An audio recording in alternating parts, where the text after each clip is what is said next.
Bonjour tout le monde, maintenant on passe à l'exercice numéro 20. Nous avons la variable x qui est égale à 6, déclaration avec l'initialisation. Et nous avons ici la boucle for avec l'instruction printf. Ce qu'il faut savoir ici, donc ce sont en fait l'ordre de chaque bloc. Donc on peut dire c'est l'initialisation,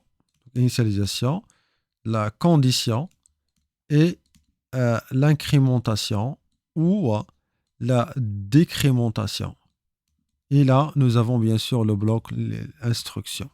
Donc là, le premier pas, qu'est-ce qu'on doit faire? C'est initialisation, donc c'est numéro 1. Puis on va tester, donc c'est le numéro 2.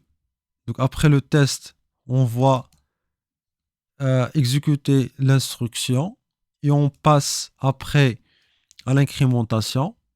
Donc ici, on peut dire c'est 3, l'étape 3. L'étape 4, c'est l'incrémentation ou la décrémentation. Et après, on va, donc l'étape 5, c'est compare. Donc après l'incrémentation ou décrémentation, on va comparer le compteur avec la condition. S'il est vrai, bien sûr, on va continuer. S'il est faux, donc on va retourner, bien sûr, vers l'instruction suivante, bien sûr, en sortant de la boucle for. Ici, qu'est-ce qu'on a? Donc, si x égale à 6, donc pour le for, c'est moins x. Et pour la condition moins x, la même chose. Et nous avons pour le compteur, c'est x moins. Là, donc nous avons le 6, donc moins x. Qu'est-ce que ça va donner comme initialisation? Donc c'est 5. Donc x plus, donc c'est le moins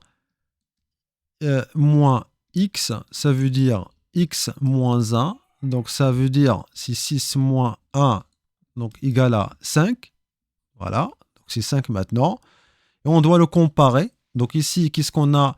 On n'a pas vraiment une comparaison d'une variable avec une valeur, mais juste une décrémentation. Donc là, ça se voit qu'on va, quand on a une valeur positive, ça veut être vrai, donc ça va retourner vrai, donc c'est 1. Sinon, donc quand on a le 0 ou le moins, ça veut être qu'on a le faux et on va sortir de la boucle for. Nous avons ici la décrémentation, qu'est-ce qu'on va trouver? Donc c'est le moins x, ça veut dire à la place de 5, on va trouver c'est 4. Et on doit afficher bien sûr le x, donc ça va donner, donc le x pour la première itération égale à 4. Maintenant, pour la deuxième itération, on doit le décrémenter. Donc le x moins, donc à la place de 4, on va trouver c'est 3. Et pour la comparaison, donc le moins x, ça va donner c'est le 2. Et on va exécuter, donc 2 c'est vrai, donc on doit exécuter l'instruction. Donc x égale à 2. Et on va retourner à la décrémentation, on va trouver c'est le 1.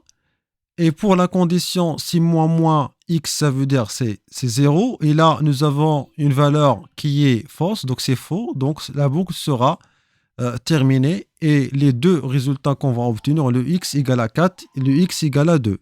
Donc maintenant, on va réexécuter ce programme à l'aide de code blocks pour comparer les résultats. Et là, quand on exécute ce programme, on trouve bien sûr le x égale à 4 et le x égale à 2. Donc merci pour votre attention et à la prochaine vidéo.